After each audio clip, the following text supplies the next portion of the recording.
I am beyond excited, and I don't even know what I'm doing with my hands, but Speed Racer is coming back to theaters in 4K. And if you don't know, back in the day, we had these things called DVDs that played movies at 720p, which is like really crappy quality. But as a kid, Speed Racer was and still is my favorite movie of all time. Like, screw whatever that movie Oppenheimer is, screw the La La Lands and the great movies that we've seen in the past, but Speed Racer has a cult following. It didn't do too well in 2008, but today I'm going to be talking about that movie and how it changed my life. And next week's video is also going to be about Speed Racer because that's how much it means to me.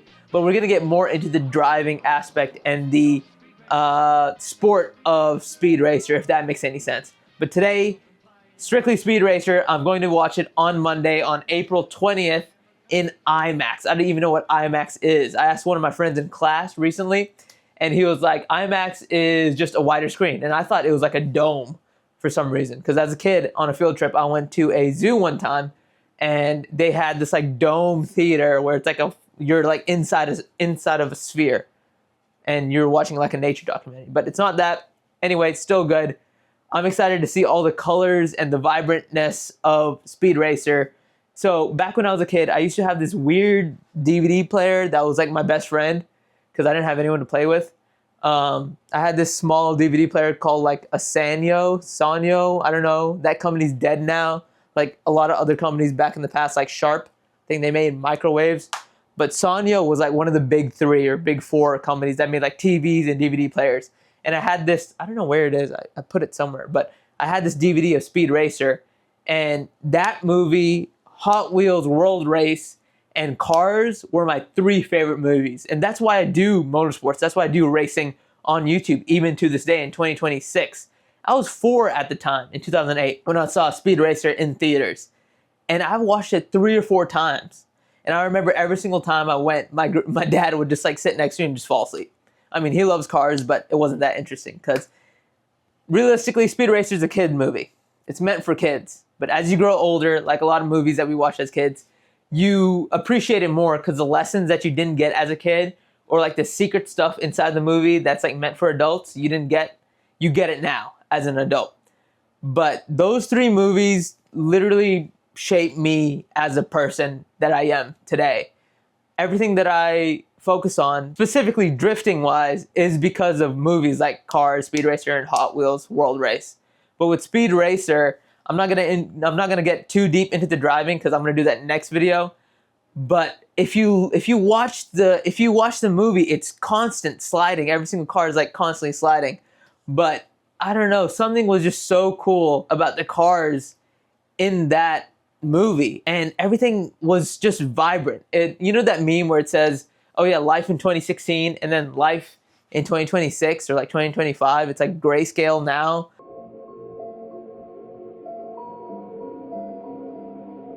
But back when you were a kid, everything was more vibrant and contrasty. Well, that sums up the colors of Speed Racer. A specific shot I remember the most is when Rex picks up his little brother Speed and they're driving throughout the town. Like, just look at the colors. It's like bright blue and all the grass is like really, really green. And like as a kid, that's how you see the world. And as an adult, we like stop seeing the world like that, and I don't understand why. Because everyone grows old without realizing that they are. But the idea, in my opinion, of living isn't to grow old, but to stay young and to still look at life as if you were a kid, to still have that curiosity. And a lot of people argue what the point of the movie Speed Racer was. Some people say it represents artists and filmmakers and corporate greed, meddling with that. And some people argue that it's family values. And some people argue that it's dealing with loss. But it's all those things. It's so funny to me because around the same time Speed Racer came out, I think The Dark Knight came out, which is a great trilogy, by the way. If you haven't seen Christian Bale's Batman, it's a must-watch. But the bad thing about that is that Batman trilogy and all the movies that came out in 2008 literally crushed Speed Racer. I mean, if you had a choice to watch the second movie of Batman versus this random movie about racing, most people would choose the Batman movie. Of course, and it was very unfortunate. And it's not like the Speed Racer and the Wachowskis didn't market Speed Racer well. Like, they had like McDonald's toys, and I had every single one, by the way. They had toys upon toys. Let me get one, actually. I still have my Mach 5. Like, this was my favorite toy as a kid. It like had sounds. Let me see if it still works. Let me turn it on. These batteries are probably like 20 years old. No. Oh. You hear that rumble? Still works, baby. Still works. Anyway, I know it sounds... I look like a kid right now. I'm 22, holding a toy. But no, everything that I chase, like all my goals and aspirations as a 22-year-old, for competing professionally in drifting, for making YouTube videos about drifting, are all because of this specific movie, which is insane because every single shot, every single color, every single sound in movies and films are thought about. That they're not just randomly put there. And when I make YouTube videos, I try to improve that. Like every single YouTube video, I try to like include something, maybe a different color or like a different sound, maybe a different type of music or a different way of editing. And if there's one movie in the world that has insane editing, I mean, faces going this way, cars going this way, helicopters going that way, it's Speed Racer. One car.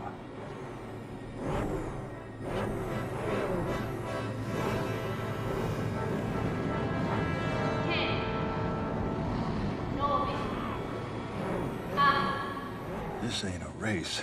Yeah. This is a showdown. And 2. Go. Alpha. Time. B! On your right, flying foxes! Got him. Like, the editing is like an acid trip without a better way of explaining it with Speed Racer. And I'm looking down because I have it pulled up just so I could have some reference to say what I'm talking about. And I'll probably put it on screen. But it's insane. Like, I look back on the movie multiple times for inspiration or just to see how they did it. And it's incredible. In 2008, the CGI in this film was way better than the CGI you find in any modern show or film these days, like Avengers. Like, hey, I hate Iron Man's like skin suit. It's like so weird and like skinny, if that, you know what I'm saying? Like Iron Man suit number 1, and this is a rant. Iron Man suit from the movie, the first movie, looks great. Looks real. Iron Man suit in the last few movies looks like shit. Sorry. It is what it is. The regression of CGI in modern day films needs to be studied. I mean, I have many theories on why CGI sucks these days because you can't make money off of movies with DVDs anymore. Like everything's streaming platforms and ads, but we're not gonna get into that today because, hey, it's a whole other mess. And a lot of people watching Speed Racer kind of hated like Spritle and Chimp Chimp and like all like the corny stuff. But like keep in mind, this is the movie for kids. And it's accurate to the actual Speed Racer show, like animation show back in the day. It's like as an adult or like even as a teenager, when you're like 14 and angsty and emo and you think you're cool because you wear like black skinny jeans, everything's like negativity. Like I remember going to the movies with my mom as a 14-year-old and I'd be like, oh, that editing sucks. Like, oh, mom, you don't get it. You know what I'm saying? Like that angsty teenagerness, I feel like ruins a lot of things, especially when watching movies. Because you're like, oh, that editing sucks, and this sucks, and that's corny, and this cringe, and that cringe, whatever. But like, take a step back, like lift the lid from your head, like keep an open mind, and just like watch the movie again, and pay attention to certain things. Like whenever I show this movie to friends, it's like an acid trip. It's like editing and colors. It's like an overload and overstimulation on a lot of people's brains. But for me, this movie represents how my brain works. It's like I have like 1,800 different thoughts running in my head at one time, and they're like sliding back and forth, like the editing in Speed Racer. And me being an older brother with a younger brother now, I can finally like have that relationship that Rex and Speed had in the movie. So it's like kind of cool. There's a lot of emotional scenes in this movie too that like the depth of the scenes, spoiler alert, Rex dying and The scenes where Speed is like not trying to beat Rex's like time at the beginning of the movie, like those scenes have like a huge emotional impact, and you could like really dive deep into them. But as a kid, you're like, ooh, cool cars. Like, that's it. And it's just, the entire movie is just an emotional roller coaster, in my opinion, with like a sprinkle of corniness, I will admit. Like, the ninja scene where he like throws off, like spins a ninja and like throws him out, little corny. Like, the scene where Chim Chimp throws like his shit onto someone's face. I don't know if it's shit. I don't know if it's like chocolate. I don't know. Kind of corny. Like, another scene is the acting from like the little kid when he's like, could you please let me go? Could you please, please, please? Little corny. Anything? Nobody will know. Come on, please, Rex. Please, please, please, please, please, please, please, please, please. But hey, every good car related, racing related movie, like Fast and Furious, I said like weird, like Fast and Furious, has these one-liners or corniness, cornball like lines. Like, I can't think of any from Fast and Furious right now, but I'll put one up right now. And he was in my face. I'm in your face.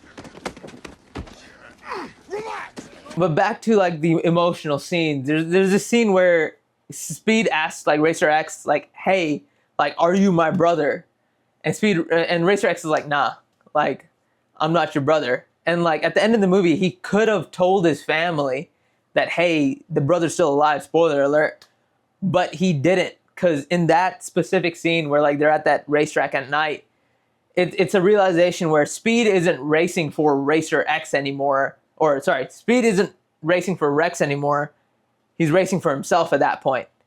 Again, me saying that sounds a little corny, I will admit.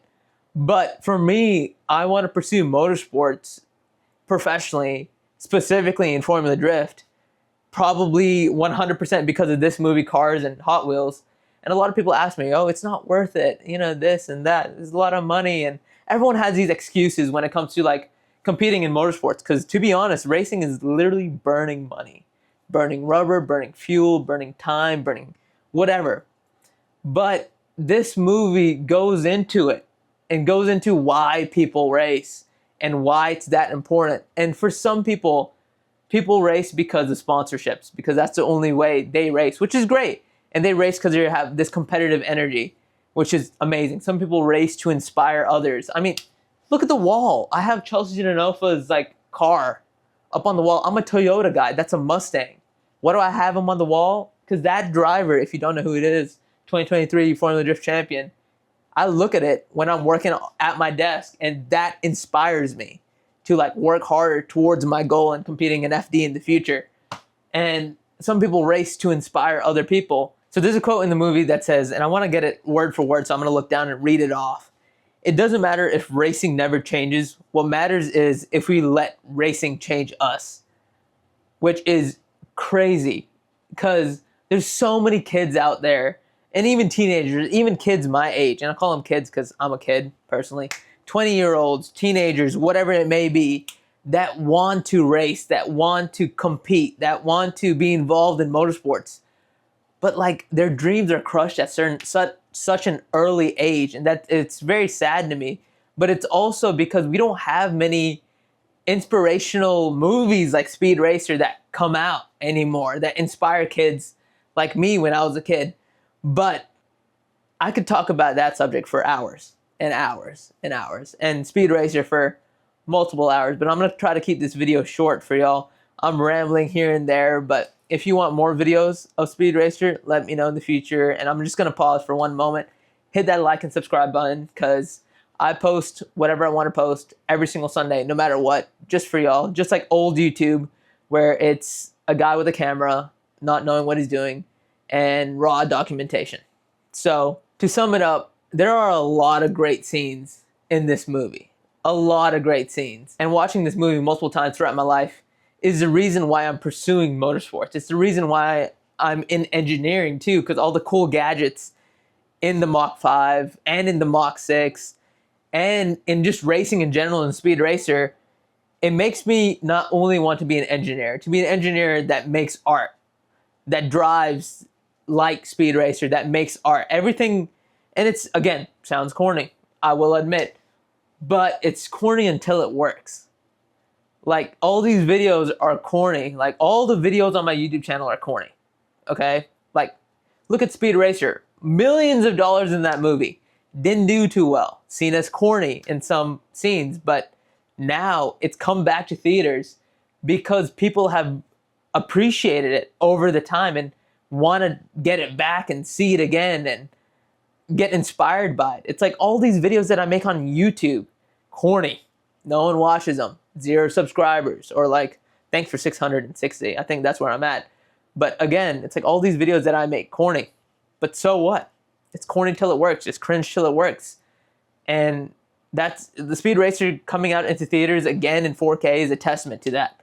And I'll take it, because these videos that I make right now on my YouTube channel might not matter right now, but in the future, people can look back and they're like, oh yeah, that's where Siraj started. In a bedroom, staring at a camera, like a little action camera, with a huge photography box light and a tiny mic on his shirt that like rubs around and stuff. But hey, I'm here for y'all every Sunday, no matter what. So yeah, that's it. Honestly, I'm gonna start the next video also because I'll be busy for the next week. But stay tuned for next week for the next Speed Racer video where I go into the actual driving style and how F1 kind of sucks these days because of watching Speed Racer. Anyway, I'll get into that in the next video. I'll see you all next week. Peace.